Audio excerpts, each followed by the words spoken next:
Casually FC, welcome to another Casually Chelsea show. Aubameyang being forced out. Potter is under complete pressure right now. And we need to discuss whether or not Mason is good enough for this club. Welcome to the channel. Make sure you smash the likes. Subscribe if you're new. Hit the bell notification if you want to be notified whenever we're going to go live, which could happen whenever. You never know. Be prepared. You always should be prepared. And check out the links in the description for our Discord, my YouTube channel, my content, as well as other things on there. And then leave a comment down below. Let us know what you think. Super chat is available for you guys who want to discuss whatever you feel like discussing. But to start things off, I'm here with my panel, Oliver and Chris. More people to join soon. But let's just get this show on the road. Let's go ahead and start things off with, let's talk about our great ownership, the godfathers of football right now, the most hated club in the world, Chelsea Football Club, and thanks to Todd, Boehly, and Boehly. So let's talk about a few things that happened after the transfer window, some details about what was going on. Pretty much here we have Jacob Steinberg reporting that there was a frenzy around Enzo Fernandez. His release clause stood at 120 million euros. The owner felt that was silly money, but eventually hammered out the deal with Benfica. Chelsea believe Enzo Fernandez will help them finish in the top four. It's kind of crazy to think that we're so minted that these guys think that that's silly money for this player. Hey, listen, I got to give kudos to Roman Abramovich for this. He promised that he would leave us in good hands, and he delivered on that promise 100%.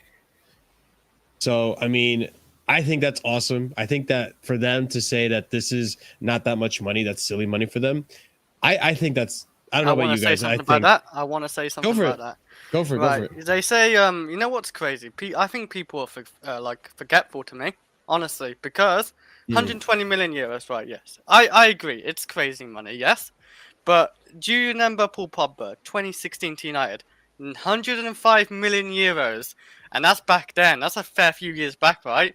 So, like, to me, for a very good midfielder who's won a World Cup as well, and young player of the year, or young player of the tournament, and all these things, and doing so well at Benfica too as well. A very talented midfielder too, like Pogba in a way.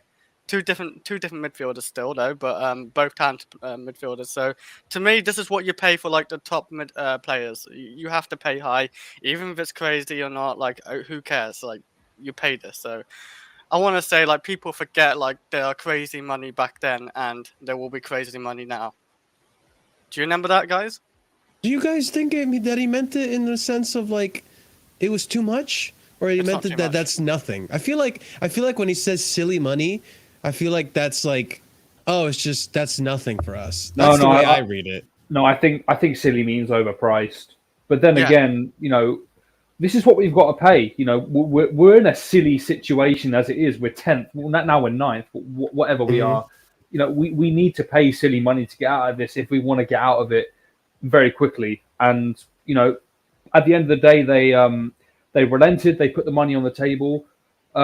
And hopefully we reap the rewards of it. It's just about, we've got to manage expectations. This isn't a player who's going to score 15, 20 goals from midfield per season.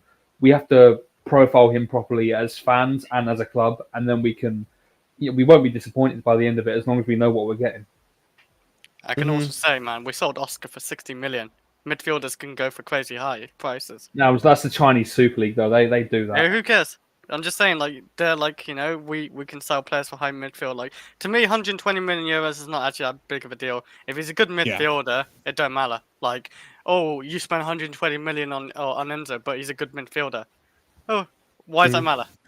But it's also like 120 million over the course of 8.5 years, which is when you do the math, it's really not that bad at all. I think it's really, it's actually kind of a steal when you think about it. Yeah, what was really shitty was that like they wanted us to pay it up front, which that was going to be really fucking hard to do. But we managed to get it done in what, 6 installments? 6 installments, yes. Yeah, or 3 for him. 3 or 6 is between the two. And the funny thing is, yeah, Benfica doesn't even get all the money. 32 million euros out of that goes to the previous club who sold them because River Plate have a sell-on clause. Yeah, they had like a percentage on it. That's quite funny. That's no wonder they didn't want to get rid of him because they didn't get all the whole fee. So yeah, I think that's a funny side to it all. Chris, when you get a minute, can you put the link in the group chat, please? I appreciate you. Oh, is it not there? Oh, okay. No, I don't think so. All right, so the next tweet I wanted to show you guys too, relating to like Bali and Boehly, is Boehly and Clear Lake are embracing their roles as unashamed disruptors. They have studied the FFP regulations and seen the chance to satisfy them by using accounting practice of amortization to spread the cost of transfer fees over the long contracts. Look, this is the one thing I have to really admire about this group that we've made now with, and again, thank you, Roman Abramovich, for handing us off to really suitable owners. Imagine if this was like Nick Candy. Imagine if this was the Ricketts. Imagine if this was any of those other owners that we were linked with. Even the one that was there was a Turkish guy that was in for us too, a Turkish billionaire. Who knows how it would have done? But what I like what Boehly has done, first of all, he hasn't fallen for the American stereotype that has happened here in the Premier League with FSG, with the Cronkies, with who am I forgetting? Glazers, where like they're just seeing it as a profit company. They're not putting money. Like we actually have passionate, sports passionate owners that want to build an organization, which is why we have positions that I don't even know what they do, but they're just like outside of the sporting director, technical director stuff. There's like business manager, asset director. There's like all these other positions that like I didn't even know existed in like a football sense at all. I just thought they existed in like a corporate CEO type of environment, but he's building it, organizing it in a way that it works like that. Actually, I have a tweet here that can kind of show off what I'm talking about. Let's just continue. So we're just getting started was the message from one of the figures close to Chelsea, which is amazing to hear considering he's had 2 windows and he's only saying we're just getting started, which leads me to believe we're going to go for something huge in the summer. So maybe who knows? I'm not gonna like deny it, but there could be something. You know what I'm saying? Ends in 2 years. Big up, Scott. It ends in 2 years. So this is what I really like about how we're structured here. Look at this is only the beginning, right? There's Chelsea Global, there's Clear Lake Capital, Todd Boehly, Chelsea FC, and then the people that come underneath.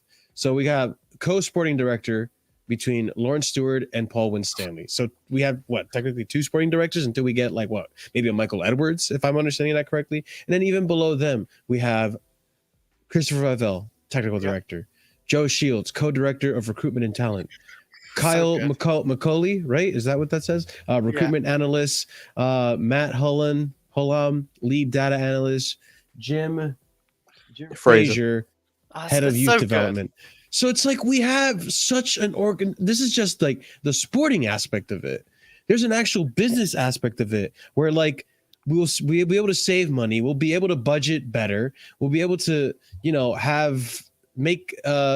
cut ends where we have to, find loopholes where we can. I love it. I don't think there's another organization that I can think of that has really kind of built themselves in the way or the structure in which Chelsea is right now, like a really corporate type of structure. There's 2, there's 2, and they're the same 2 that Boehly and Igbali are trying to build Chelsea on, and that's the Red Bull Group and that's the City Football Group. Mm-hmm. Both of those teams, did have both of those organizations are the blueprint, and they are great blueprints, by the way, of how Boehly and Igbali and Clear Lake are trying to move going forward. That's why we were looking at Portimonense, I think it was, in Portugal as the team to buy. We were looking in Brazil for a team to take part ownership of or to buy. We were looking at Lyon briefly. It's because they want to create a what's it called? Like City do with that one club. Yeah, they want to create an empire, for lack of a better term.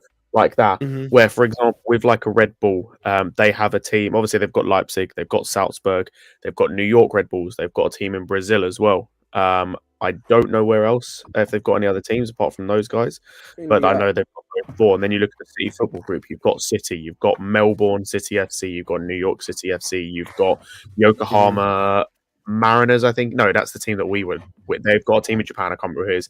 They've got Montevideo in Uruguay. They've got a team in France as well. They've bought a stake in Palmero in Italy as well. Bro, there's about 10 countries that they've got a team in. Girona, another one. I didn't make this graph, by the way. This is a graph that was on Twitter, so I'm just following. Done by Yeah, the Athletic, yeah. I hate you so much. Yeah, that's what they're aiming for, and that's what I want us to aim Yeah. for, because what it Yeah. means is you having that type of kind of business model is brilliant because it lets you do so many things. Number one, the Mhm. revenue it brings in terms of look at what City do, for example, where they will buy a player from Brazil. They'll be able to actually no. Let's start with the scouting. So you're able to scout a bunch more players because you're able to find players in Argentina, Brazil, anywhere in South America, anywhere in Europe. Say if there's a young guy coming through in Spain, not Argentina, like Italy, something like that. It's easier to find them. Then after you've found them, once you've bought them, you can send them to these other teams. Like, for example, City send a lot of their players to Girona. They send them to Troyes in France. And then from there, you can judge whether they're going to come in and be a part of the team. Like, for example, I'm trying to think of someone where they've gone through that pathway. I can't think of anyone off the top of my head, but there might be a player out there. But then you've got players who, for example, like a Jack Harrison, who came through the college system in America, went to New York City FC. I think City bought him from New York City FC for not that much, and then sold him for like upwards of 20 million to Leeds. So they're making profit on these players. You know, they will bring these guys in for so cheap, get them playing football in some of the top leagues in the world, and then sell them on. And you can make so much profit from that. Because the thing is not all these guys have to hit. They don't even have to hit like to a good level. Like they can just hit to a decent level. You can sell them. Like There's a way to make profit off of it, even on decent level players that you can sell for 20 million, 40 million, nothing crazy, just to like a mid-table club, based on just having a system where you integrate youth academies and all that stuff. You have an American team, like how we were talking about, and that's like I said. I think what Igbali and Boehly were alluding to earlier is only the beginning. Think about it this way, guys. Not only have we done crazy transfer business in January, we're probably going to do more crazy transfer business in the summer because this team is not done yet. There's still more positions that need to be filled and replaced. We're going to eventually expand Stamford Bridge or even rebuild it somewhere else. I don't know what the plan is. I think it's going to expand first. Stamford Bridge. Then we're going to buy, feeder clubs. There's the women's side of aspect of it that has to get built up as well. And then the youth academy aspect of it. And then just the global branding of it as well. So we're gonna be, if we weren't already, we're on our way to being like, from what it looks like with these guys, world beaters in football. Touch wood, man. Touch wood. What? Touching wood right now. Also gonna just I'm coming on your ass, pause on that one a little bit. For that ass. Right. Pause. Saying, But you don't know touch wood. Like, wait, what? Oh, touch wood. I thought you said touch Scott. Anyways, focus, man. So. But no, this looks really promising. I'm excited for this, and like it's only the beginning, guys. Anyone who is still doubting this regime, I don't know what to tell you. Maybe try another club because maybe this ain't it for you. I'm down this regime. You know what I mean? Yeah. Is this? I was gonna ask you guys. Like, do you think? Look, listen. I'm talking out of ignorance here. I don't really know. I'm kind of assuming that it is sustainable because I feel like once Michael Edwards stepped out of, but like I feel like are the positions going to be replaceable, sustainable over the course of years? Like if Paul Stanley decides to step down, can we find someone as talented as him, and so on and so forth? I don't think you necessarily need to find. I don't even think you need to necessarily find someone as talented as him. I would argue. As long as with these guys, if you're able to build a system, then whoever comes in next, even if they're not as good as maybe a West Stanley, the systems are already there for them to at least help them out. Essentially, that's what we do now. We're creating the system to allow us to do what we need to do, and then you've got the smart guys in first. If like West Stanley decides to leave and you bring in, let's say like a Ziyech, for example, some random name out there.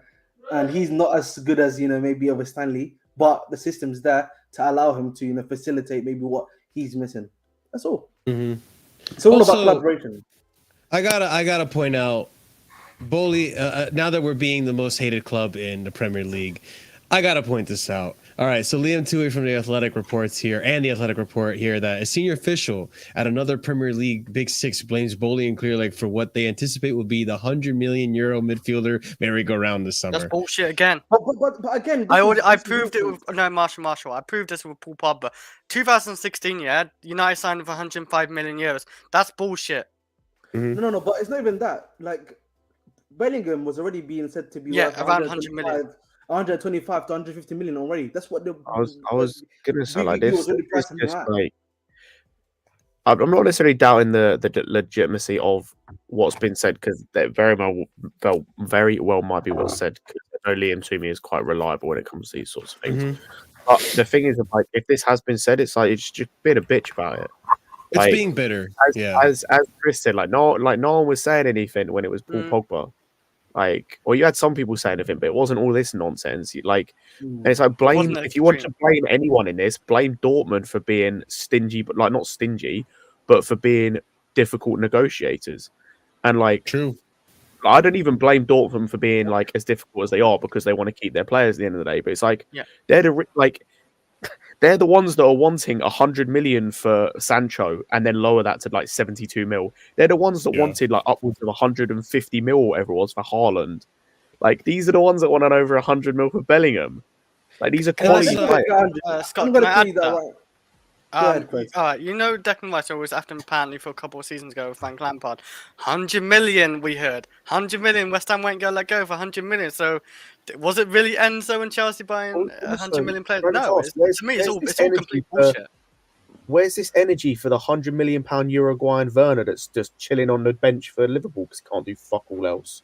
Like, where's the energy for Barca and all the players they bought in the summer with mysterious levers that never ended? Let's take out Europe. Like, these pussy holes don't even know what Europe is. They just focus on the UK. Like, let's focus on the UK. Where's this energy for like the £70 million centre back who's meant to be captain of United who can't get even on the bench at times? Like, are you going to talk about the fact that they ruined football and like these guys spent, hundreds of millions, or not hundreds of millions, but like they spent loads of money on these players? No, because you don't want to, because you just want to focus on us, and that's cool. I'm glad we're living in your head rent free. But like, if Liverpool spend, they're not going to, but if Liverpool spend over 100 million on Bellingham, that's nothing to do with us. That's because they need someone to fix their midfield because their midfield's a mess. It's got nothing to do with us. Exactly. And this perception is all because in the wider picture we are new money. It's okay for United and Liverpool to do that because they're established in the English game as being a historic title winning and European club, whereas us lot in the wider picture we're not that. So it's just about this this idea of new money. That's what it is.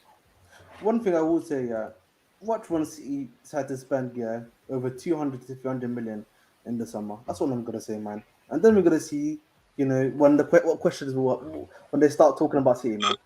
I'm alright with that, man. I know City, like after what's been happening at City, they're gonna spend 300 million, and then Chelsea talk will be all silent but mute. They're gonna start talking shit about City. So I don't also, like, if I go, I've just because it came into my head, where the fuck was this energy towards PSG signing Neymar for like 200 mil? Or even the contract they gave fucking Mbappe, which is absolutely the most lucrative contract I've ever heard of. What about? I was going to say all that happened is people laughed at Mbappe for it. Like, actually, no, people didn't even laugh at Mbappe. People were like, "Oh, fair enough. Like, you're getting 100 mil."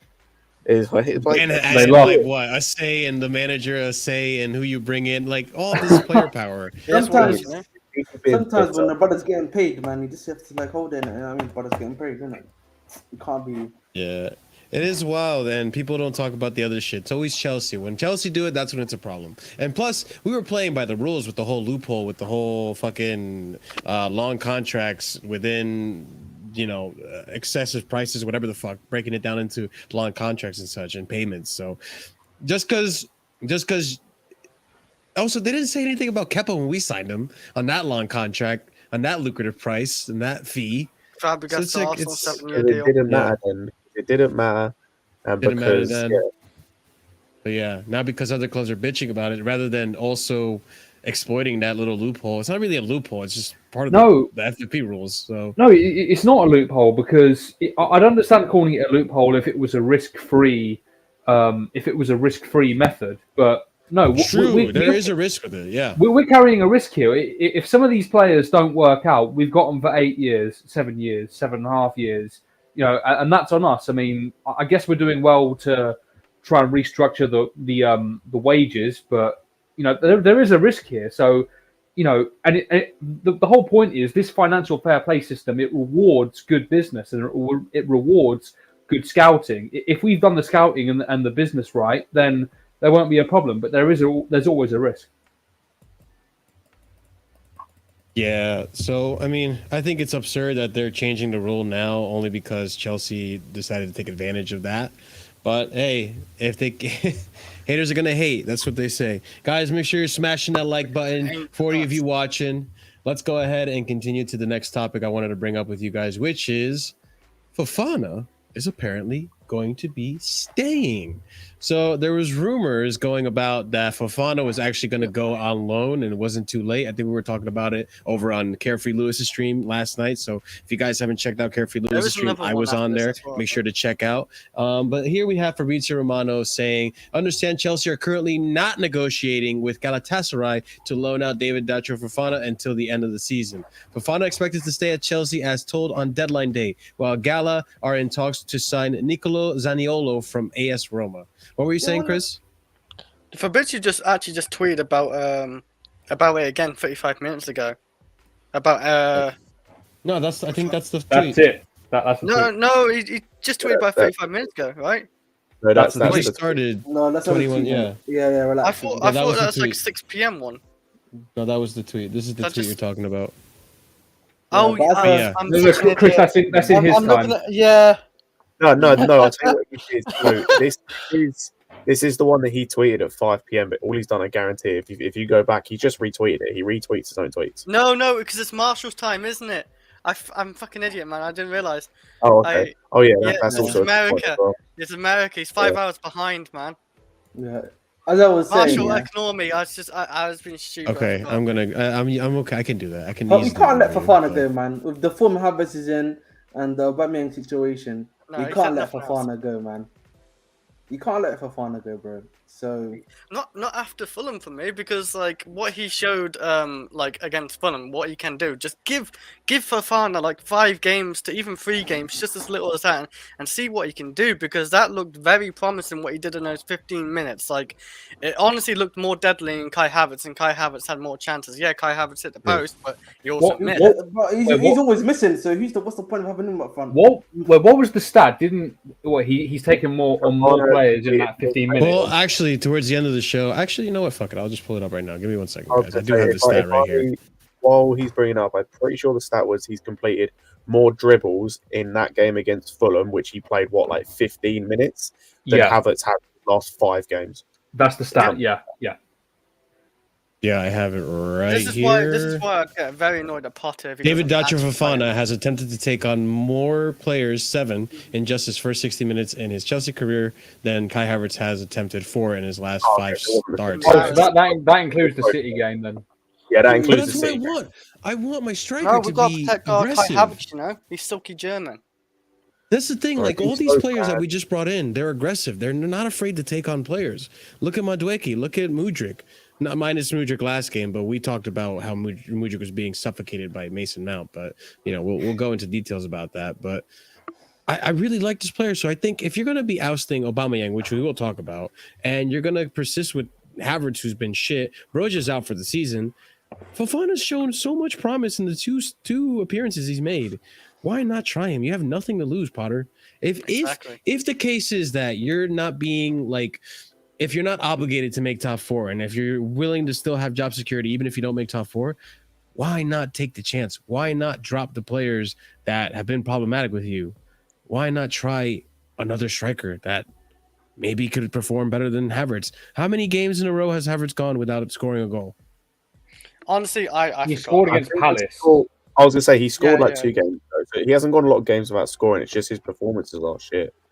Like they're just bad. And the thing with Fofana is like there's literally nothing to lose at this point. Like, say he does badly, so what? Like, No difference to Kai Havertz. This is his second professional game since about November, because that's when the I think November, because that would have been when the Norwegian league ended. So yeah, like, he's got literally nothing to lose. And you have to factor in the quality of the league as well. The quality that he came from, it's obviously a lot lower, so there is an excuse there.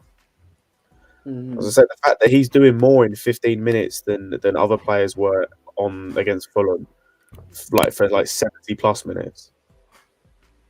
Like, there's nothing to lose in playing him. The same way that there's nothing to lose in playing or giving Chukwuemeka more game time, or playing Madueke from the start, which I think will probably happen against West Ham. But you've got nothing to lose at this point. Yeah, man. Listen, I can't lie to you. If I see Kai Havertz next week, I can't lie to you, man. I'm gonna lose it, man. Of the three dipshits that played and were crap the other day, the only one I want to be seeing against West Ham, if worse comes to worse, is Gallagher. Is the only one I'll be seeing. Literally, if I see the other two, then I'm just going to wonder what's the point. Because that for me, bro, you have to be ruthless now, big man. Man, listen, ruthless. You have to be a real one, man. We look at Erik ten Hag. He has been ruthless, bro. He has chosen the guys that he can see that are actually doing a job. And that's what you need to do, man. That's what you have to do as a manager. Now you have to do that. You've still with Tuchel tried to play these guys into form, and it didn't work. Now you're trying to do this, but you've done it over too many games now. Give up, man. I wish he had a 10. What a manager. He's doing the same thing as well, by the way, that Tuchel did, in terms of he's trying to play them into form in different positions. All you're showing, bro, is that these guys can't play in multiple positions. Do you remember when Tuchel tried to play Havertz on either side at either 10 and as the striker, and it didn't work at all? Yeah. This guy's just not good. Also, actually, there was something I wanted to bring up. I saw someone bring it up today, retweeted someone. Have you noticed how all the back three merch, the people that were saying, the back three's keeping us back, Tuchel was hampering our attackers, all that nonsense? Have you noticed how they've gone really quiet all of a sudden? Yep. Because it was never hampering our attackers. They were just shit. Tuchel, the back three, Jorginho, all of them, what are they saying now? Bro, there's no excuses. There never was any excuses, and you could tell that because look at the way Liverpool play. Liverpool create a fuck ton of chances, despite the fact their midfield is arse, because they actually have people who can create chances. These attackers have been arse for years. Fair enough, you can say Mount was good 2 or 3 years ago, and I'll say he was as well. Havertz has been arse since he's been here. He's had he's had the equivalent of one good season, because he had half of a good season 2 years ago and half of a good season last season. So he's had the equivalent of one good season. I'd say even last season, that's generous. Ziyech has had about a patch of about 6 games where he's been great, and I understand he hasn't had a lot of game time, but ultimately he's not good enough. Pulisic's had about 4 months of good form. When are we just going to figure out that these guys are just arse? Are we ever going to reach that point?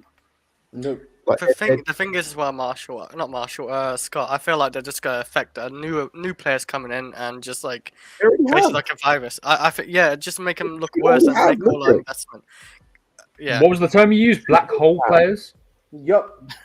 They suck the quality of all other players, man. I'm just worried about that. Really worried. This does bring me to the next thing I did want to discuss, which is probably the biggest piece of news that's happened this week regarding, stepping up as a manager and really putting your foot down. I don't understand why he does it for certain players and not others. So let's discuss this one. Aubameyang. So PYS reporting earlier in the week, feeling is Chelsea are trying to force Aubameyang out of the club. Incredible situation developing. Now, I don't know how much I trust the wording of this, the forced part of it. I have trust issues with Matt Law after the whole Lampard debacle, the whole sanctioning debacle, Rudiger, all that stuff, the bullying that he accused him of, and the amount of harassment he brought towards. I think that bullying was actually true, though. Apparently, I don't know. It's just I really don't know. Chris, it's just the terminology he used. It might be true, but it's the terminology. Yeah. So look, this could be very true, but it's the wording that makes it come off differently than it is. It could have been Chelsea are trying to move Aubameyang along, or trying to find another suitor for Aubameyang. Being forced out, that just for me interprets it as like he's purposely being benched, he's purposely being not added to the squad, he's taken out of the UCL. All this for the intent of forcing him to find another club for himself, which I think that's wrong. He could be right.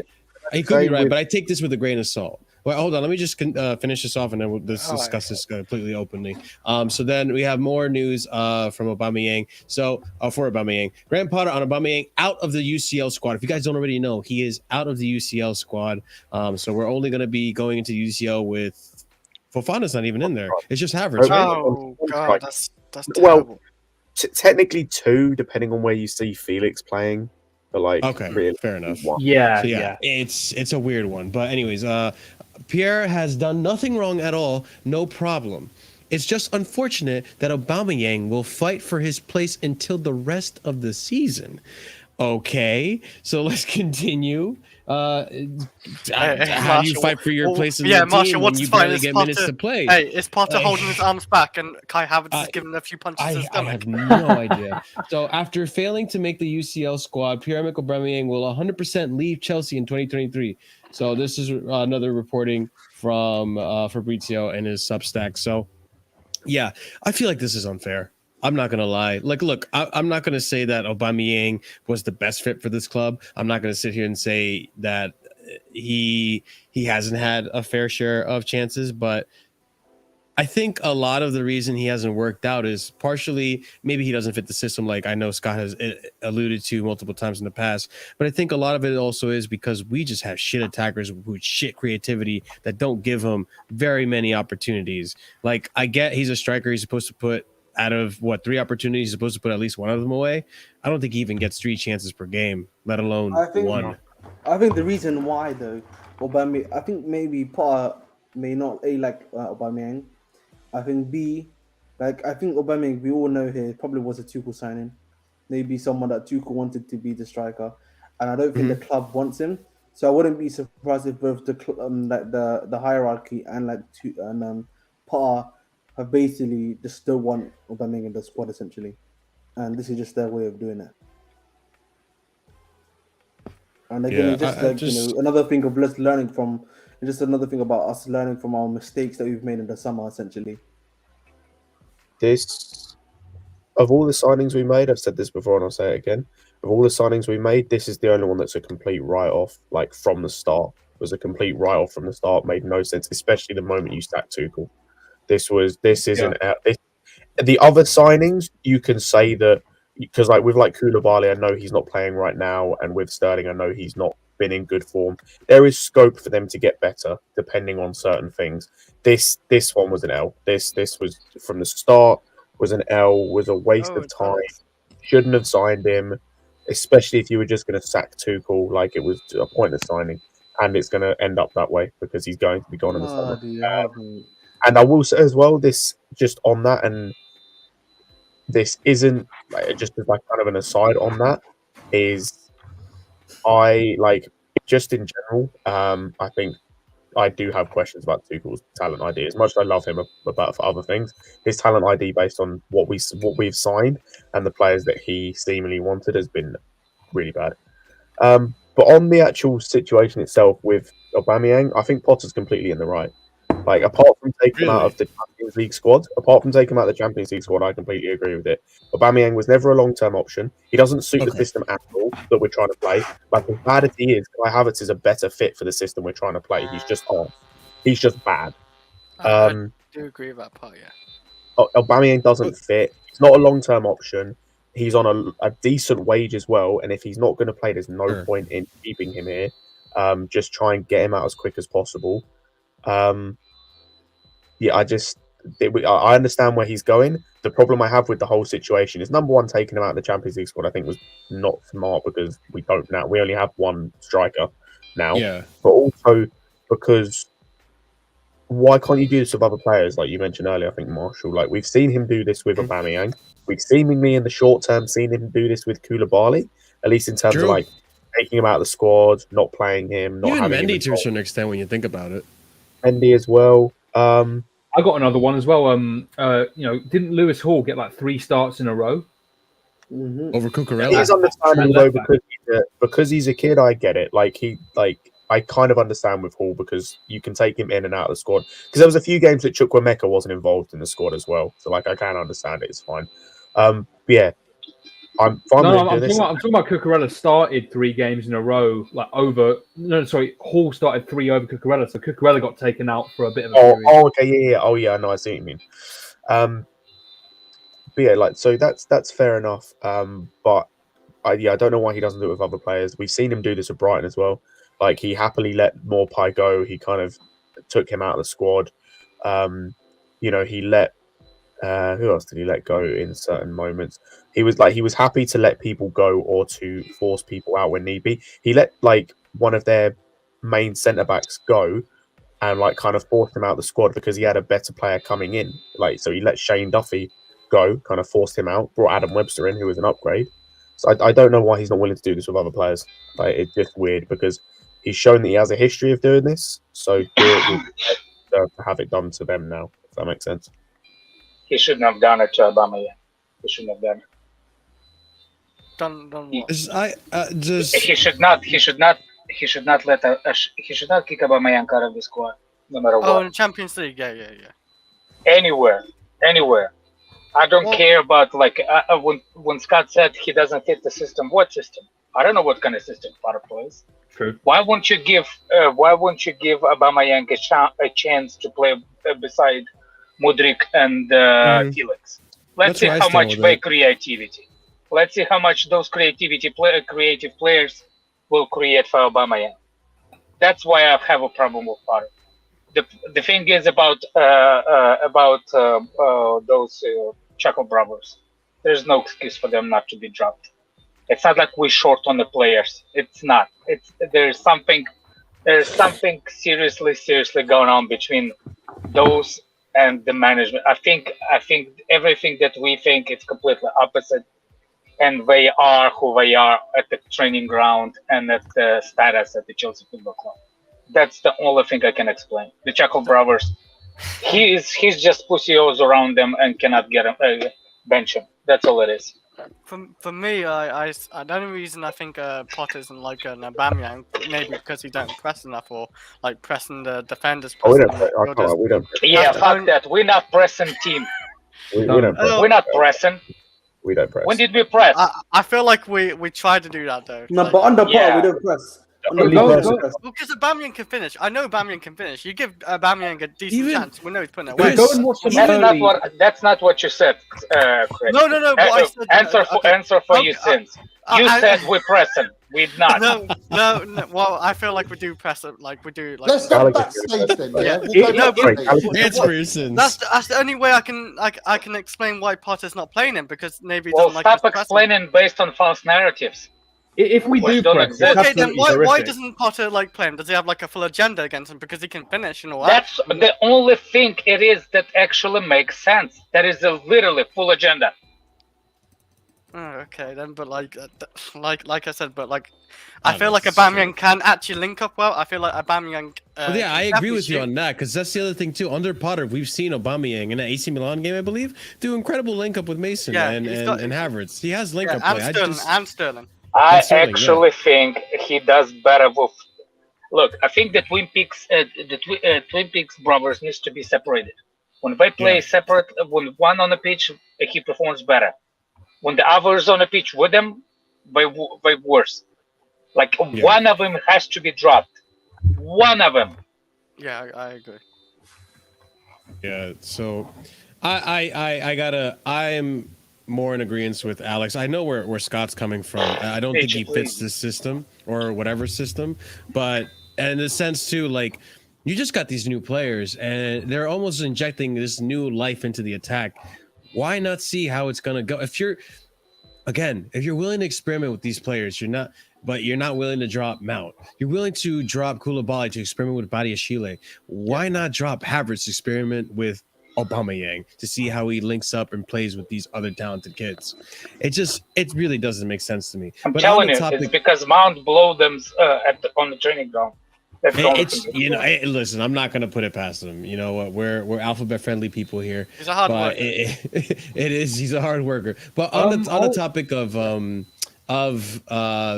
the players, we need to talk about this as well. Listen, tinfoil hat, whatever.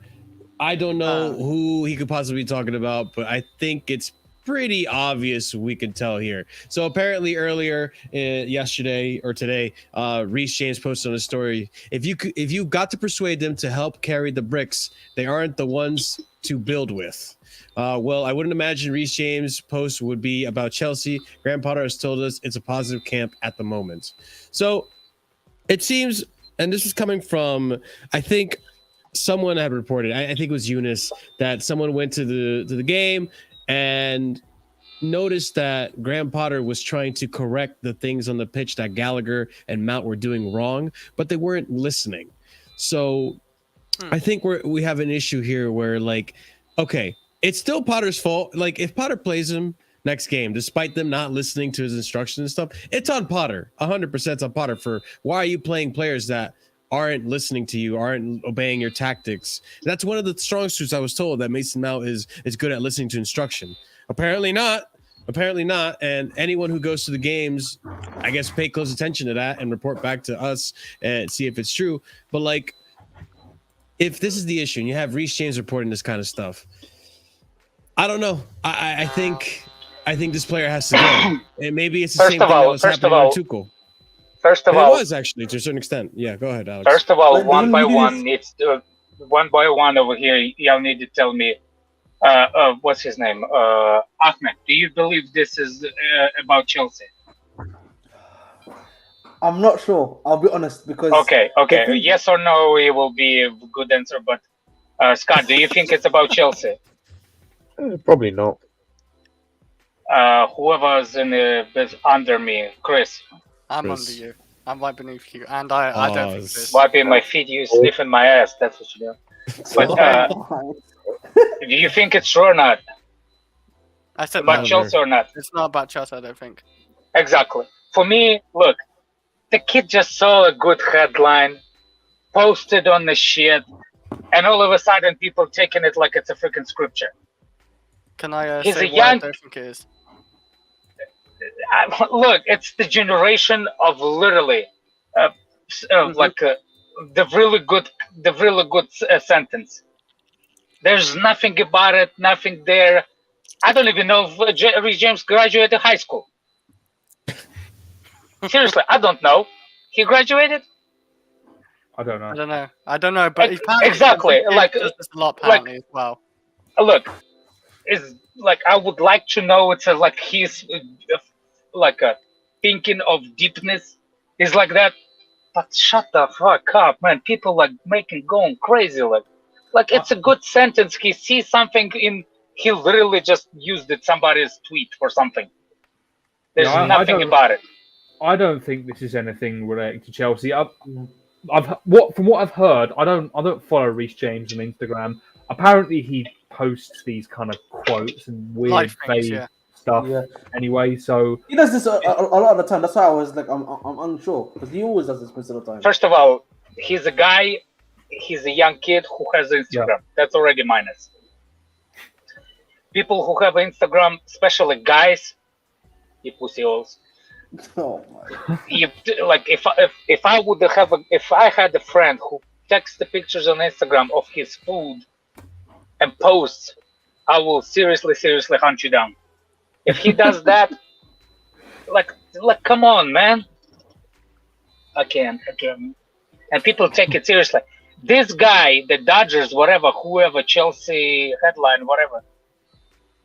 There's no freaking way he can come up with that shit by himself. Somebody heard, like, you know what I'm saying? Like when Space told him, oh yeah, I heard Potter was arguing with Mount on the pitch, and all of a sudden it becomes the thing. There's a lie, man. This guy is lying. But good thing I think this guy is lying specifically. I don't know what to expect. Again, I don't follow Reece James on social media. If it could be relatable, I don't know. If he was playing that game and he was seeing how Gallagher and Mason Mount were playing, I'm sure he's frustrated with it too. I'm sure the players are frustrated. Despite us not seeing it, I'm sure the players are actually frustrated with how these two guys are been playing.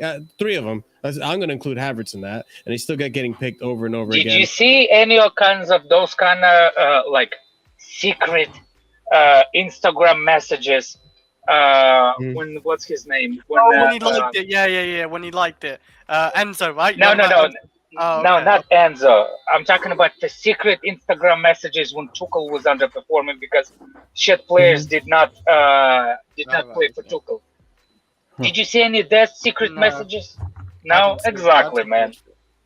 And we are worse. There was more split up in the dressing room because of then than now. And then when you think about it too, these guys are media trained. So it's probably not in their best interest to vague posts and say these kind of things, really. So who knows? Marshall, I don't think he wouldn't say about Mason Mount. They actually are apparently close friends, so. Yeah, you can still be good friends and have like differences. And I don't think you'd out them on social media like that.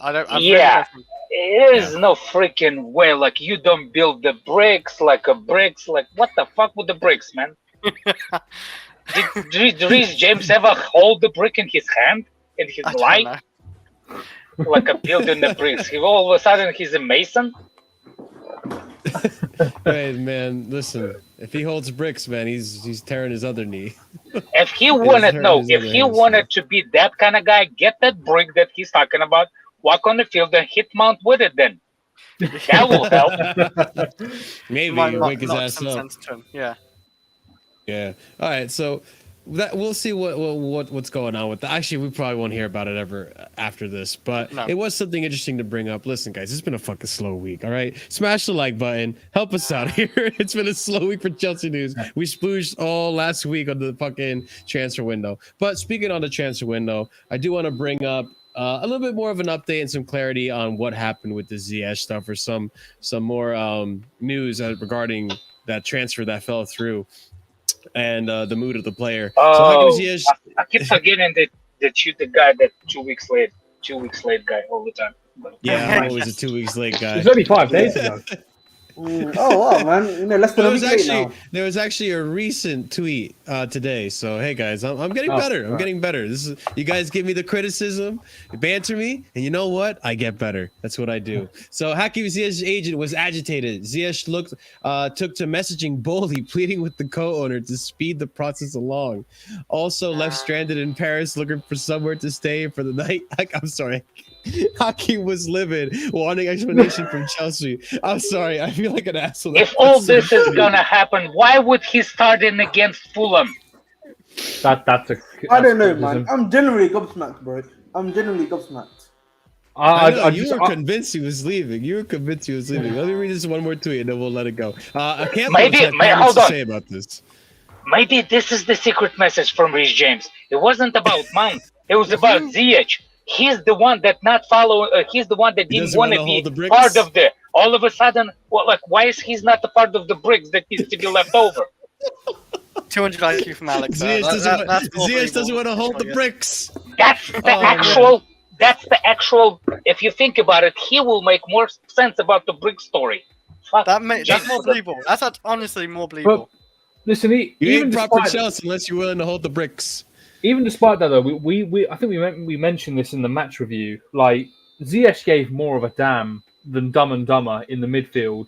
You know, he was getting annoyed when Havertz fluffed up his chance. He didn't have a good performance, but he certainly gave a damn. You know, despite what happened with the transfer. You know, you could understand it from his perspective as well. But I think he was, whatever. So let me just finish up this tweet and then let's open this discussion up. Campos apparently said, "We did everything for Ziyech to join PSG, also on players' side. But as with all transfers, you need all three parties to work as well. It worked very well for PSG, Ziyech, but unfortunately, it didn't work well with the third part, Chelsea." Tells Telefoot. What am I watching? Oh, it's a cycle. Someone cycling. Yeah, friend of mine. I'm first time going to pick up on a pickup game. And I'm wearing shirts and a t-shirt, and the motherfucker has like a winter clothes. His guy's from Haiti, my friend. He feels like it's a freaking Russia, Siberia. Fucking man. Listen, man, you know, the black skin is not made for these winter temperatures, man. You know what I mean? We're dying out here, man. We're dying out here. But yeah. So, I mean, I still find it really hard to believe. I guess on one end, PSG probably should have inquired for Ziyech sooner. Ziyech can just hold that, man. Well, yeah, whatever for Ziyech. But, like, on one end, like, you gotta... If PSG were really that interested in Ziyech, you should have done the business sooner. Instead, like, you're doing it on the very last day. Why the last day? I know. That part's annoying. I've said this on the other end, too. I've said this multiple times. We signed times, though, Oliver? I don't know. Yeah. We signed Madueke on the 20th of January. They had 11 days to come in for him. So a large part of the blame has to be on them. They also got to realise, listen, it was public knowledge that we sent the whole gang into Portugal, into Rui Costa's office to try and get Enzo Fernandez. If Ziyech thought that Boehly wouldn't be on silent whilst he was trying to talk to Rui Costa, then I don't know, man. We left the intern in charge of the transfers at Chelsea. We sent all the gang over to Portugal. So yeah, we sent all our bricks over there. Yeah, so this is just errors from both sides, really. Those not the bricks. Those are the ones that like masoners. So how you call it? Yeah, we send all our masoners to make bricks. Yeah. Brick up a goddamn contract for Enzo, man. Now we have Enzo carrying all the bricks in the midfield. Hit Rui Costa with a brick. Yeah, oh yeah, that would have been great. Or hit Campos with a brick. To apparently, it's almost went to the physical. Apparently, there was a rumor that they almost went physical between the board members and what's his name. So wait, board members in Costa? Yeah, not Costa. There's Davo. It's reported that Boehly almost got into a physical confrontation with someone. I'm not lying. I'm seriously. Somebody. I don't know if it's true or not, but I heard about it. Even if it's the truth, Alex, that's still funny. That's still funny that's because funny, they don't want to let go of the player. Todd Boehly's threatening with his fist next. Like, you won't take my money. I force you. GTA. I think it did to the point because they did everything they could. It wasn't about money. At one point about Enzo. Because we got the valuation, money for the valuation. You see what I'm saying? It was never about the money. Rui Costa did not want to let him go on principle. And that's why I think the frustration came from the thing. So I don't know.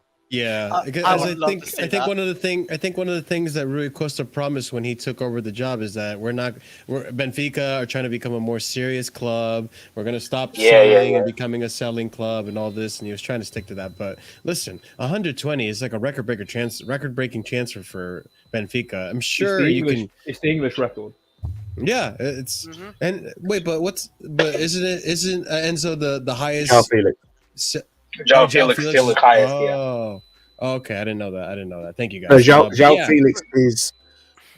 João Felix, it was, but it will be like if all the things are hit, Enzo's will be, if that makes sense. But can I say if you don't want to be a selling club, the bonuses, yeah. If you don't want to be a selling club, why accept a buyout clause then? Like you're accepting the fact he could be sold like then. So. But I mean, because that's the only way they can protect themselves. Because that's the only way they can protect themselves financially. First of all, if you take it seriously that we're not selling club, it's on you, Chris. You take it. But Benfica will always be a selling club because, don't say shit. Then what's his name? Portugal is not a good league. They will always be selling club. There's not a player that will like, oh my God, I want to play all my career for Sporting or for Benfica. There's no such a thing. If your ambition is that, you're not reaching the highest level. You see what I'm saying? Maybe when you first start, that's your ambition. But when you grow up, you're like, get the fuck out of here. I wanna go play in that environment. You know I wanna win Champions League. I wanna exactly. Be the best in the world. So no matter how much he tries, he'll still be a selling because the league is shit. All right, I'm gonna go kick some ball, the real one. Let's see how my shoulder holds up. or I'm gonna cry in 5 minutes when somebody charges me. I'll see you later. Have fun, bro. Have fun. But yeah. So with the whole Ziyech thing or Benfica thing, look, Rui Costa. To the Liga, man. Say it again. We failed, man. We should have sent that fake visit to the Liga, man. It's our fault, man. It's our fault. It's not us. It's not Hey, our listen, fault. man. My hatred for Yeah, Ziyech will burn forever, bro. I'm just letting you It's know. burning. It's burning bright. It's shining bright like a diamond right now, man. Scott, what were you saying, bro? I'll say no. I was just saying it's partly our fault as well. Like at the end of the day, Yeah. we didn't. Send them. How do you fuck it up 3 times though? I was When you, I don't know. If 3 that's true, man. times? I don't know. I feel like I was gonna say the only major negative from the whole Ziyech thing, like apart from him not going and getting Oh, game now we time, have an not upset being player, even more upset than he was before.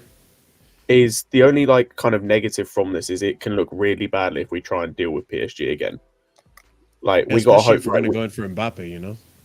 regardless of who we going for, say we going for any player, like there's always going to be that thought in the back of their mind of what's happened before.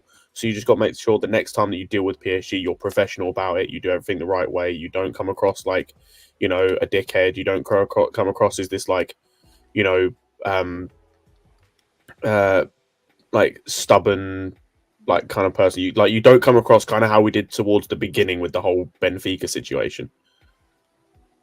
Because I'll tell you what, PSG ain't gonna back down. That's a whole fucking country you're dealing with. They ain't gonna back down. Like when it comes to transfer fees or it comes to this, that, and the other. Like you can't bully them the way you tried to bully Benfica.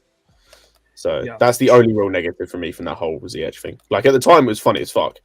Like because as you said, like, how do you manage to fuck up 3 times? But in all seriousness, like that could come back to bite us in the arse if we don't. It could like be professional the next time. Depends if we want anyone from PSG. I mean, looking at their team right now, I personally don't see it, but the future can change. True. There's definitely a few players from their team I'd take, depending on if they'd be wanting to get rid of them or not. But again, it depends what happens in the future. They could maybe want a player from us, and instead of it being a good situation from us, like for us. So say, for example, they want say they want Aubameyang, right? But they're only willing to take him on a loan deal. And we want him gone permanently. They might just flat out refuse. Just go, no, you're all right, and just leave it because they don't want to deal with us because of what's happened before. So there are other implications, but we'll have to wait and see. We'll just have to bite our lip and deal with that, I guess. True. Before we go on to the next topic, 66 of you guys watching, if you haven't already subscribed to the channel, be sure to subscribe. About 62% of viewers have not been subscribed, so let's fix that up. You come here regularly, go ahead and subscribe and smash the like button. It's absolutely free and it helps out the channel big time. So thank you guys for being here and being a part of the show. Let's go ahead and discuss a little bit of Santos. Why not? There's a little bit of progress going on with Andrey Santos in reference to his work visa or the permit that he's going to need to play for the Premier League. So it says here, Andrey Santos' second application for a work permit has been begun. Okay. And will be completed when he returns to London. He missed out by just 1 point in his last application, and his excellent performances should allow him special talent status. I don't know what that means, but I know he's been doing well internationally for the under 20s. It's been the under 20 World Cup or qualifier? Yeah, under 20s. I don't know what it is. Okay, but I mean, he's scored 1 goal in each of his 5 games. He's a central midfielder, Marshall. He's a central midfielder, right? It's the competition is the under 20 South American Championship. Thank you. Yeah. Oh yeah. Okay. Hey, maybe he can replace that bum Gallagher or Mason Mount. Well, thank you, Chris. I was not going to ask you guys that. What do you guys feel about possibly trying out Santos in this team with Enzo now in the midfield? I mean, it's a good try. It's good to have a go with him, but he's still a young guy, man. We shouldn't be, trying to force. I personally, from what I've seen, I personally feel that he's still a little too raw for me. I think he needs to develop his game a little more. There, obviously, you're playing with. Look, you also got to take into consideration that he's playing with under 20-year-olds. He's not playing with adults. He's not playing with professional play. Well, I mean, they're all professional, but you know what I mean? Premier League level players, physicality is not entirely there. So And and some of the goals, I saw the first goal he scored. It was a really botchy goal. Like, it wasn't like anything fantastic to cry home about. I haven't seen the recent 2 goals, but I feel like we can have a good player in our hands. I definitely see the talent in it. I still think we need time, and I just don't think it's a good idea to rush him into the team and put him into this team when he's not ready. He should get minutes, I think. I'm not saying play every game, because you can't play an 18-year-old every game. I think that'd be too much for him to handle, maybe too much pressure. I don't know, but I definitely think we should be, rotating him in. Maybe, yeah. Well, I was gonna say some FA Cup games, maybe, or something. No, we're out of the FA Cup. Don't have those. Yeah, we're out of both. But yeah, so yeah, I think we should just throw him in some Premier League minutes, because we've got nothing to lose in the Premier League, right? I don't think so. That's up to Potter. That's up to Potter. Potter can think we can get top 4 and we don't. At the end of the day, it's his opinion that matters. By his selection and man management, it doesn't feel like he believes he can get top 4.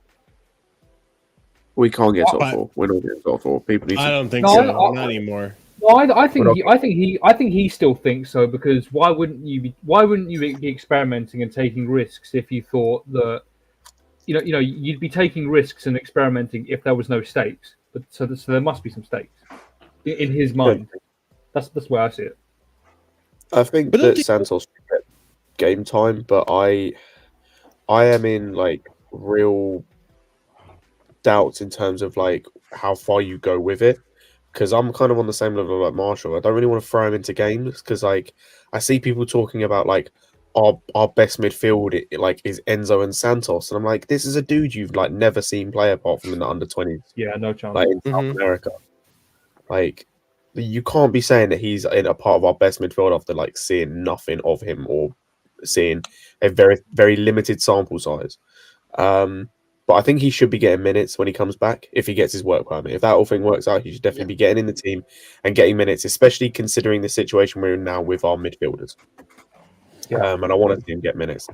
What happens with those minutes and how far he goes with it and how his performances go and everything like that is it remains to be seen, and is kind of on him and on Potter. I hope that Potter can treat him in a good way, kind of in a similar way to how he's done with Chukwuemeka. Say what you want about Potter in terms of the negatives, and there are quite a few, but I think the way that he has handled Chukwuemeka in terms of minutes this season and Hall in terms of minutes this season has been very good. I think how he's handled most young players in terms of their minutes has been actually been quite good. And so, yeah, so I have confidence that he can do that with Santos. I need to see more, because the biggest thing for me is I don't know what type of midfielder he is. And I'm not hearing people tell me he's this type of midfielder, that type of midfielder, because I can guarantee you the people that are telling me what type of midfielder he is have never watched him and are just guessing based on comps. From the scout reports that I've read, he seems to be a box-to-box midfielder, good at dribbling through the lines.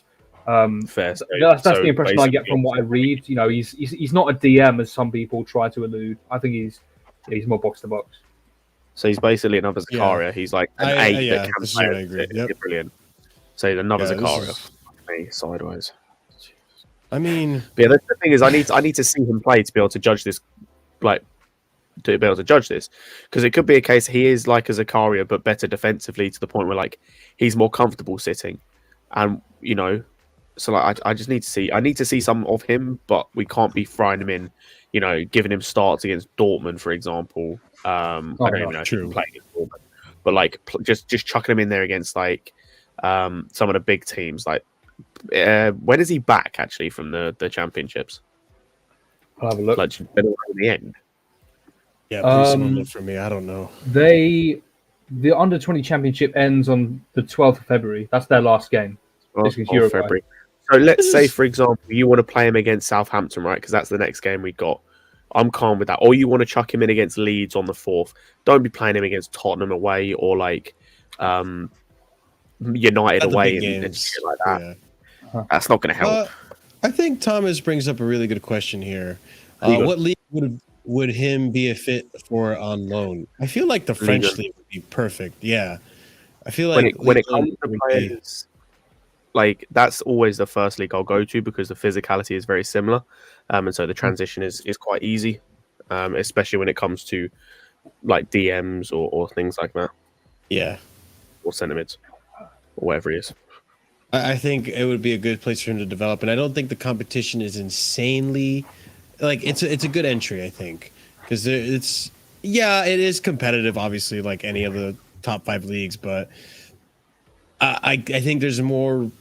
Listen, again, talking out of my ass. This is basically from a glance of what I've seen. I don't watch Liga and I don't claim to, but I feel like there's more room for creativity and more room for development in that league than there would be a league where like super fast paced like Bundesliga, always all attack, or more technical leagues like Liga, Serie A, or La Liga. You know, but He I think was playing Liga. League 2 of the Brazilian league, by the way, guys. Like we need to remember that. You know, it wasn't even like he needs time. Yeah, bro. do you know the last player that was playing like this? The thing is though, is this is why I want him to get minutes because I still think you can go from League 2 of the Brazilian league to having an impact to like, but you have to the pathway has to be right and the managing of minutes has to be right because that's literally the same pathway that Martinelli had. And I'm not going to sit here and say Martinelli is one of the best players in the league, but he's a good player. Like he is having a positive impact on that Arsenal team, whether that's either as a left mid or as a striker at times last season. So like he can still have a positive impact and not be, you know, the best DM in the league or the best midfielder. But it's got to be about managing his minutes correctly. Like I don't want it, as I said, I don't want him being played from the start in games where he's just going to get overran and smashed and you're going to just destroy his confidence straight away. That's stupid. That's just so dumb. Yeah, so I'm a fan of just letting him develop we'll see where we are in the summer, obviously. I'm hoping that in the summer we'll be able to get a proper DM, maybe a 2 midfielders, maybe a striker, and a goalkeeper replacement. We'll see what's going on with, who's our Slolina, right? He's the one that we recruited for the younglings. But we'll see what happens with this team in the summer. But I think for the rest of the season, I don't think there's any point in trying to bring him into this team. Conte's right around the corner. I'm not sure what the fitness levels of Kovacic are or how injured he is, but he might come back next week for the next game as well and have some minutes. And Ruben Loftus-Cheek is also recovering. As much as people don't want to rate Ruben Loftus-Cheek, I think he's a better option than definitely a better option than Mason. But I don't know about Gallagher. I think he is not a better option. Like and Mason Mount. Yes, I don't care, bro. Ruben Loftus-Cheek, bro. You have not seen him. He would be getting. If you think the way Gallagher's getting bullied is fun, imagine a guy who actually has the physical frame getting bullied for fun. That is Ruben Loftus-Cheek in a nutshell, bro. He doesn't really get bullied that much, does he? He does. No. I remember he sometimes can. Southampton. I'm not saying he's great, but I think he's more technical. Southampton was having fun with this guy. Yeah, this is a young Lavia, and like they had like I think Diallo was also in the midfield, and they were having fun with Loftus-Cheek in midfield with Jorginho. No man, you know what? I gave Loftus-Cheek as well over Mason Mount. He'd actually stay as an 8 and not be up left wing or up striker's ass. Like at least Ruben gives you dribbling up the pitch. Mason doesn't do shit. He's always looking in behind the defense for runs. Mason Mount wants to be a striker from a number 8 position, and he says his favorite position is 8. This is what our club has come to. You know, we're debating Loftus-Cheek over Mount. Fuck me. I just thought it. I mean, yeah, Jake Quada says it best here: trash versus garbage. They liquidate the club, fam. This is what we've got to. Just liquidate. Cheeks is super soft. Oh, you guys are funny in chat, but I don't know if I can agree with you on that, Ahmed. I feel like Ruben can provide so much more than Mason. No, he's not, bro. Well, honestly, it's a fight between the two trash. It's like debating, a turd vs trash, bro. That's what you're debating, man. I mean, would you rather a solid turd or diarrhea? Bro, Mason they're both bad. Right they're both bad. This is okay. Well, let's just. I mean, I'm just gonna continue on. Literally, Martin comparing shite versus shite. It's as simple as that. Man. It is 2 types of shit. You're right. But speaking of shit, there's a few little positive things I want to talk about the last game, and one little shit stain in there that we'll close off on. All right. So let's talk about the stats versus Fulham. Hey, there's a lot of bright moments here. There's a lot of bright moments here. No, there's a lot of good stuff here. There's a lot of good stuff. You'll like this, Scott. Anyways, Enzo Fernandez is the first Chelsea midfielder in a single game this season to make more than 5 ball recoveries, 10, holy shit, 6 tackles, 9 total duels won, and 6 successful long balls in the Premier League for Chelsea. Only needed 90 minutes to do so. So listen, this is fantastic. Like we all said here, Enzo played a fantastic game against Fulham. He was not the reason we couldn't get a win.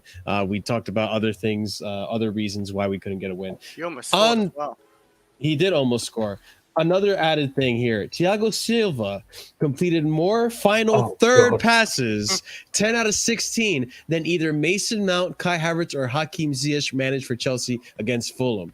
It shouldn't be him. But listen, this is the quality of a center back that we have. Thiago Silva, arguably the best one in the world right now, completing final third passes, 10 final third passes against Fulham than our attack, which is... Anyways, but hey, look, good for Thiago Silva, a very progressive passing defender. There you go. Let me just finish up on this, Chris. We talked about David Fofana. He's been doing good in the attack. We appreciate him. We talked about this stat already. Taking on 7 players, which is more than Havertz has the whole season, which has been 4 in the last 5 starts, rather. And then this final stat for you guys. You're going to enjoy this. Mason Mount has now registered 60+ failed crosses and corners, 13 out of 62 in the Premier League alone for Chelsea this season. This is worrying. Okay. So, whoa. He's on 6. I didn't fully grasp the stat until I've just read it then. He's on 62 failed corners, bro. Why is this motherfucker still our corner taker? Bro, that's what I'm... it's disgusting, man. I'm Scott, did you guys notice when he tries to switch a ball, he can't even reach it to the other side of the switch and to the other winger? Hey, does anyone want another stat as well? I don't know if Marshall's got it, but does anyone want another stat as well to brighten your day? Put it down, bro. We're the only Premier League team to not score a goal from a counter attack in the last 2 seasons. Damn. Yeah. Bang. All right, guys, it's been nice knowing you. And we had the chance. We had the chance to score from one, and guess which dumbass decided to cut back when we were on the break and try and switch the play? Oh, I can have a good guess. Fucking Minerals, bruv. The day he is sold, the day I don't ever have to see his face in a Chelsea shirt again, it will be a glorious day. That'll be the best day of my life. It's time to go! No, I listen. Sorry, it's supposed to. Listen, the thing is with Mason, it's like I don't want him to be sold necessarily. But I mean, I'm with you. I'm Scott. I'm with you. I'm almost on that boat. No. I'm with you. But the reason I'm with you, Scott, is it's gotten to a point where it's almost like Boehly and Boehly have to do what's best for the managers for their own sake. If you're not going to bench this player, then we're just gonna. If you're not going to play with the toy appropriately, we're just going to take the toy away. You know what I mean? It's like you have this player. You're not using him responsibly. You're abusing him on the pitch constantly, despite the shitty form. And who knows what coming off the bench could do for Mason Mount in terms of his confidence and his ability. But you refuse to do it. So now I have to take the toy away because you're not willing to cooperate. You're not willing to use it appropriately. So I think for the sake of the manager and Potter, for the sake of the future managers of Chelsea, I think just get rid of Mason Mount in general. Let him go. Let him go. Yeah, like I really think with this guy, he's got to go. He's got to go. You talk about how he's got to go. Is the Daily Mail are they kind of trustworthy? Nope. Because apparently, he was given the an Daily opinion Mail piece. did say he did reject another contract. I did see on my timeline earlier. The Daily Mail one was a. Don't deal with the Daily Mail. Yeah, I say the Daily Mail. That's why I say it's a question because I don't they really. give out, Chris, whenever you hear the Daily Mail, it's literally opinion pieces. So they were just talking about how he rejected the last contract which was revealed by the Athletic. And I was going to say, when it comes to newspapers in the UK, when it comes to sport, there's so few you actually need to listen to and believe. Yeah, but he was just giving an opinion piece. Like, there's only 14 months left, basically, or he hasn't signed something yet, so you never know. It could be over for him at Chelsea. He just won 240k though, apparently. What? Mason Mount. Where's that number come from? You can't get that over West Ham or Oh, Newcastle. I've been for seeing all me. over the You're place getting today, that, actually. bro. Apparently, Like, he wants 240. He's the. I despise him so much. Like, I 240K? despise him on another That's level. impossible, fam. bro. Like when if Enzo's getting I think 115K, because he sees Reece James on 250, he thinks he should but be the on thing around is, that. if Mudryk fuck is it. on like 97, Enzo 115, Wait, I can try and Madueke get it up probably again. on Madueke is probably on something I similar think to Mudryk. Pies reported it. Well, So I don't know where the 240 is coming from, big man. Mason. Reece James has proven himself to be world class, bro. The amount of assists he got last season. Exactly. Didn't he not get the same or like one less than Trent last season in the Premier League? Yeah, Bro, there's there was like one less argument GA here. and he was injured all that time. It's And it not was- even that, Ahmed. Like, he's shown that he is in the argument, or he is in the conversation for the best right back in the world. Mason isn't even in the conversation for best midfielder in the club. Mhm. True. There's no like this is trying to compare Messi with like Loftus-Cheek, fam, in terms of like the levels that we're dealing with here. If Messi was a right back versus Loftus-Cheek is what we're trying to deal with here. Is like that's what I'm like. I'm not hearing it. It's like, say, you know that Barcelona super team back in the day.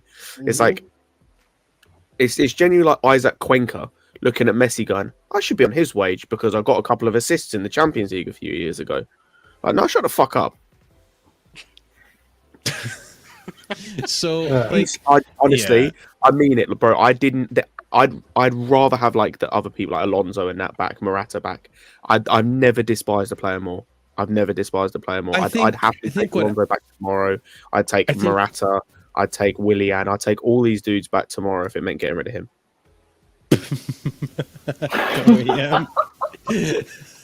The hat trick. The thing with Mason that doesn't favor him is the fact that it's like first of all, now that I'm hearing that he's not even listening to Potter's instructions, that's really frustrating. 2, hasn't improved at all this season, and 3, he's just being forced to play, and you can see that it's negatively impacting the rest of the team. We talked about this last stream, the big hole in the midfield that was left there because Mason Mount and Gallagher were not coming deeper. Why do you think Thiago Silva has more progressive passes than the attack? Because there's no one to pass it to in the midfield. He has to long ball it over to the attack because Enzo's the only one, and Enzo can only do so much. He's just one guy. You're supposed to have a midfield 3. With these two guys last game, it was a midfield 1, just Enzo. So it's frustrating, and he's being played constantly over and over. The fans see the bad form with Gallagher, with Havertz and Mason. We don't understand for why the past 4 months, other than outside of injury, this player has never been benched. Yet we have players like Koulibaly that get benched when they go into bad form. Cucurella that get benched when they go into bad form. Aubameyang that, to be fair, I don't think he even gets too much of a fair shot. But all right, you could say bad form, whatever. These players constantly get rotated out when they're playing like shit, when they have less than 8 touches a game, less than many progressive passes a game. But Mason Mount, Havertz, and all these guys get a free pass. It's frustrating, and it doesn't add to the likability of this player.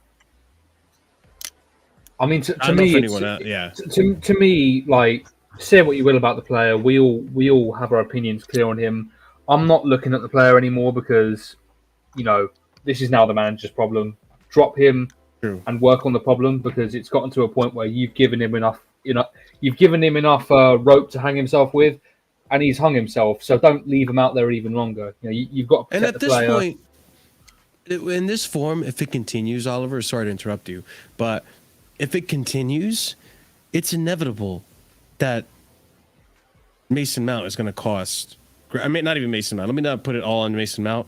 Mason Mount, Havertz, Gallagher. They're going to cost Potter his job. Well, he's going to cost himself his job if he keeps picking them. That's man. The main well, that's also true, obviously. I've already said this, man. It's time for him to be ruthless and start building the squad that he knows. If you're going to be ruthless with Aubameyang, you could be ruthless with these youth players. Yes, they're young. Aubameyang is more of a senior player. Though. They're not youth players, man. They're not young players. He's played over 200 games of football in his career. He's not a youth player anymore. Mount is 24 years old, bro. He's not a youth player, man. He's a middle-aged guy, bro. All right, he's not youth. Jesus.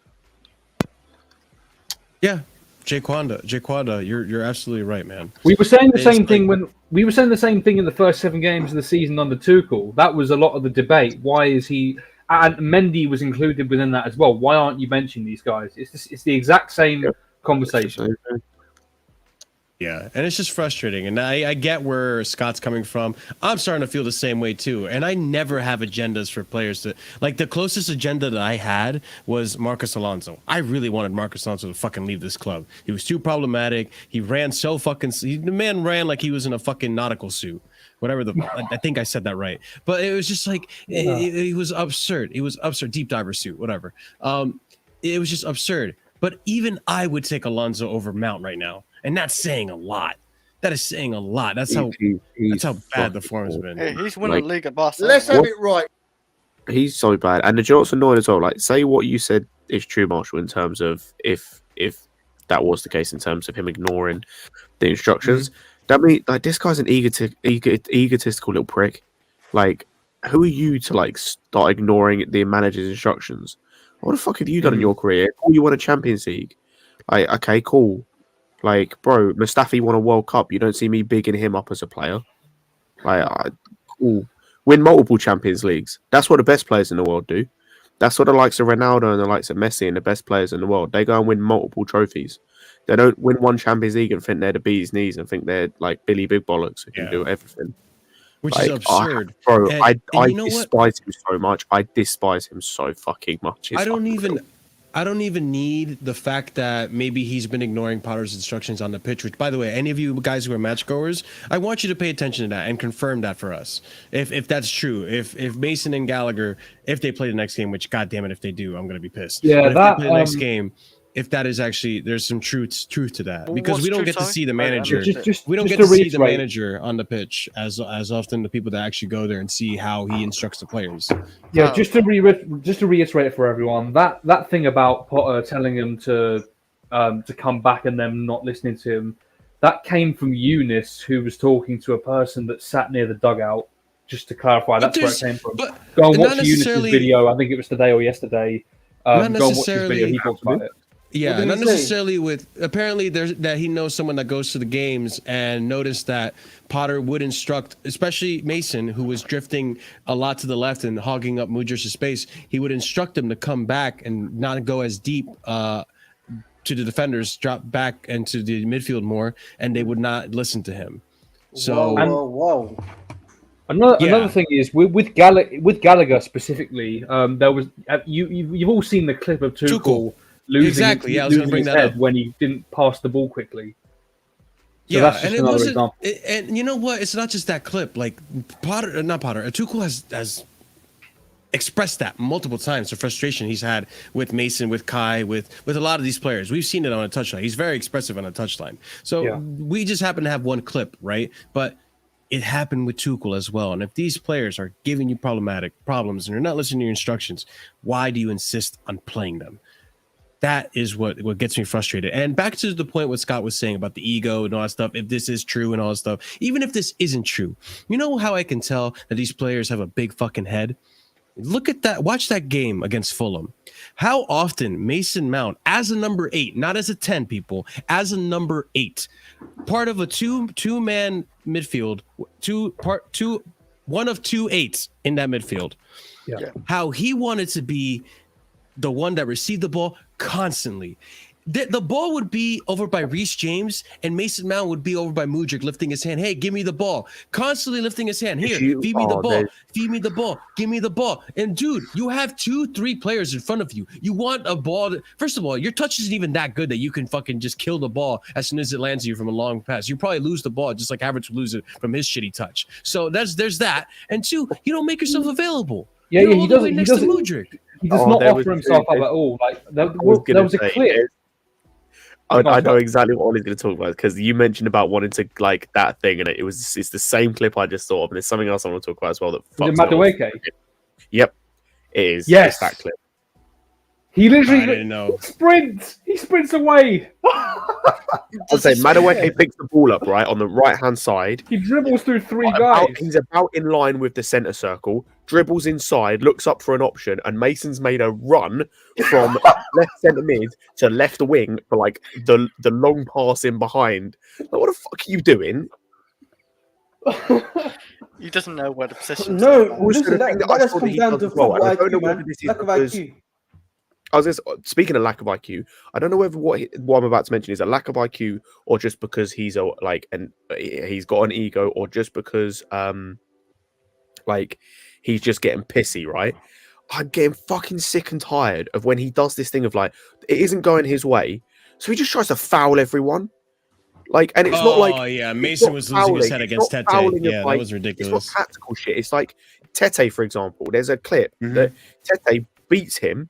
Like, number one, he tries to foul him first time anyway, because Tete beat like takes the ball past him, or beats him with a skill. Then he just goes into the back of Tete for no reason. So what the fuck's the point? Does it as well. Gallagher does it as well. Gallagher does do it, but at least Gallagher. I remember Gallagher lost the ball at one possession. point. Gallagher lost the ball at one point in the game, and he tried 2 slide tackles in a row. Like, what are you doing? Oh, it's the one, Ollie. It's the one as well. The one from City where it's like he chases the ball down, kind of gets it but doesn't fully get it, and then to try and get it back off Varane, like throws his whole body at Varane's legs. I'm like, what are you doing? Like, these guys are dumb. They're so stupid. Like, I can fully understand now as well why Gallagher got sent off.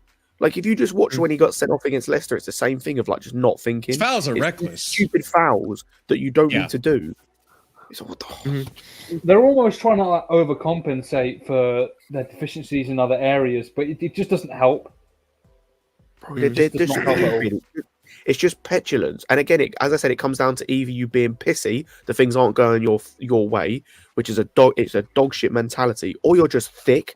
Either way, it's something I don't want anywhere near my club. Yeah. And it's back to what you were saying, Oliver, like the overcompensating. Like right now, I feel like Mason Mount wants to be the number 10 of the team and wants to lead the team, and he wants it's hero ball all over again. I remember we talked about this in the preseason. It's hero ball all over again. He wants to be at the end of every pass. He wants to be at the end of every shot. He wants to do everything himself. But dude, this is a team sport, Mason. I think that's why he's running into like these shadow striker positions. You know, it's trying to get on the end of things when he even says he's a number 8, Oliver, and he's playing with Mudric's space and the wing as a like almost like a second striker.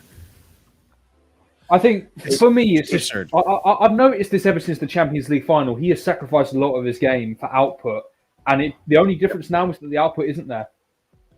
That's the I don't even at this point too. Like at this point, Scott, before you go, like I would take Frank Lampard, Mason Mount any day of the week than this current iteration, or even that last season's iteration. I don't care about output. Just give me the performances on the pitch. Like, do you know what it is? And Paul has made this joke a few times, and it's actually really apt because it's spot on.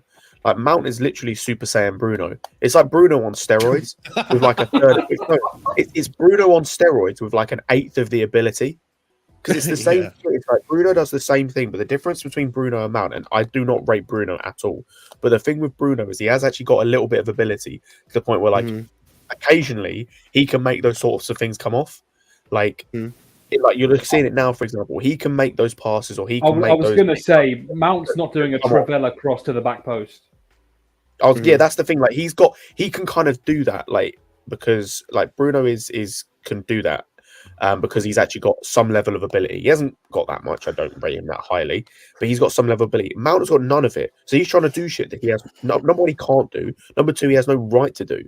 Like, he is honestly the biggest problem in this team.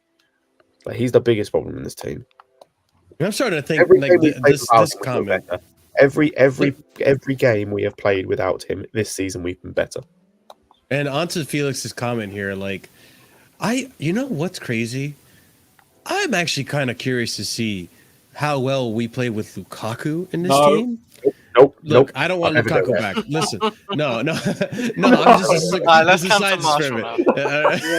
Hey, listen. I'm just experimenting here. All right, it's just words, okay? It's just words. This is not to come to fruition. But I'm just saying, I'm kind of curious to see if Lukaku would actually improve if Mason Mount and Havertz are not in this Lukaku team. If can't we have the play well. creativity, He might we score a few more, Marshall. He might score a few Lukaku more can't even because play well Nico with Mason was behind. you guys are Lukaku losing can't it. play well with Barella Yeah. and Çalhanoğlu behind him. How the hell was he True. going to?